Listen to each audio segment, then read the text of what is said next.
En hiver, les déperditions thermiques, c'est la quantité de chaleur qui s'échappe d'un local en un temps donné dès que la température extérieure est plus faible que la température intérieure. Cette perte énergétique doit être combattue si l'on veut maintenir une température donnée dans ce local, et la puissance thermique du système de chauffage doit être obligatoirement supérieure aux déperditions totales. Si les déperditions sont réduites, alors la puissance thermique à installer diminue.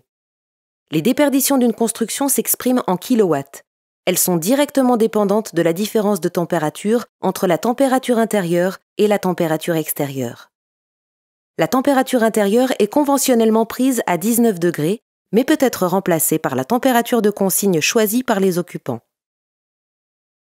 La température extérieure de référence est une température conventionnelle qui dépend de la zone climatique et de l'altitude de la construction.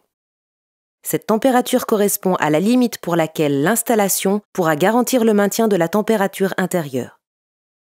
On distingue 3 types de déperditions: les déperditions par les surfaces, les déperditions par le renouvellement d'air et les déperditions par les ponts thermiques. Pour réduire les déperditions par les surfaces, il faut isoler les combles, les murs, les sols ou encore opter pour des fenêtres à fort pouvoir isolant. Pour réduire les déperditions par renouvellement d'air, il faut choisir un système de ventilation qui limite l'introduction d'air froid, comme par exemple avec les systèmes hygroréglables ou double flux.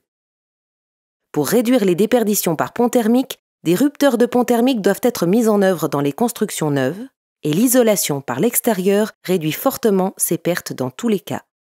C'est en réduisant les déperditions thermiques que l'on diminue les besoins de chauffage.